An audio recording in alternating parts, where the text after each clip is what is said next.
اخر حاجه يا فندم، امبارح انا عبد اللطيف مناوي جاب لي، لان كان من فتره كده كنت قايل سياده الوزير احمد قذافي الدم. الراجل ده فرصه فندم.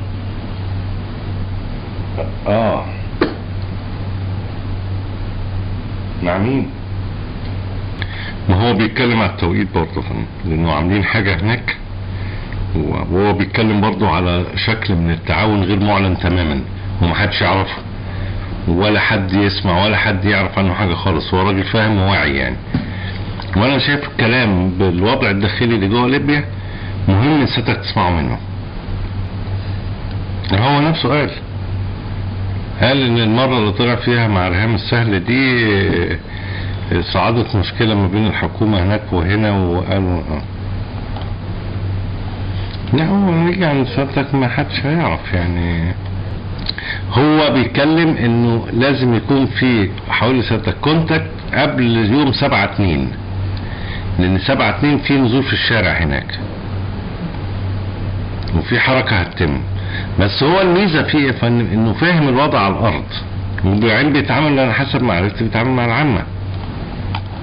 بس العامه انا شايف فندم ان احنا ايدنا والارض في كل حاجه. ايدنا والارض في كل حاجه، فعشان كده يعني احنا صالحنا فين؟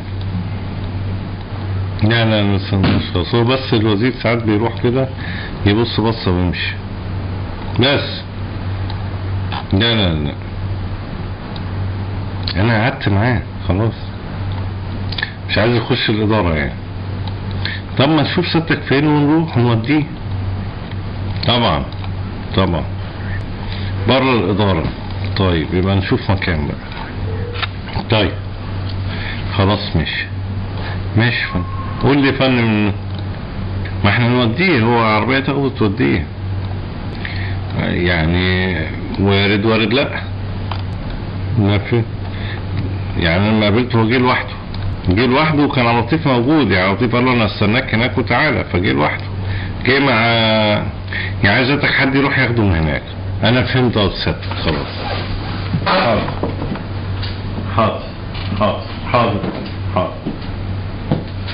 حاضر ماشي.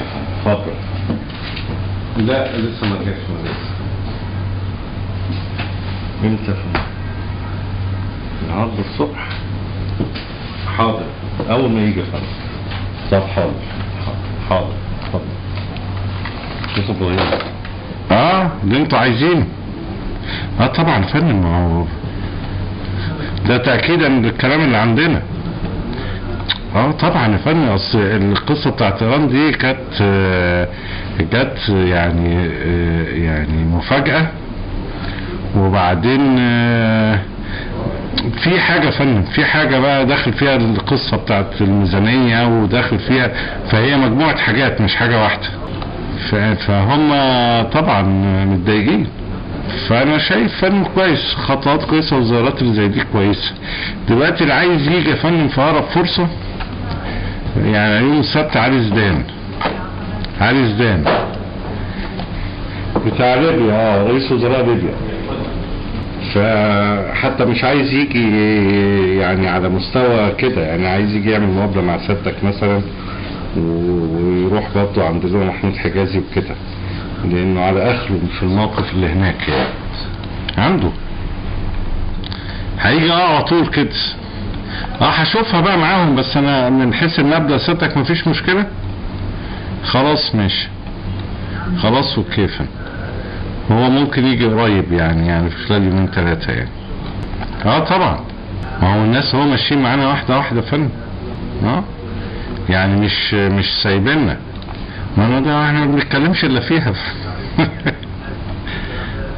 طبعا فندم، هم فاهمين طبعا فندم، وانا بتكلم وواضح وبلمح وواضح وبلمح يعني كده وكده فندم،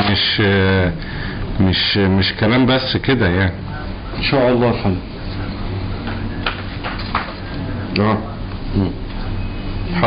حاضر. طيب انا خايف يمسكوا فيا ويرجعوني. طب خليك بقى.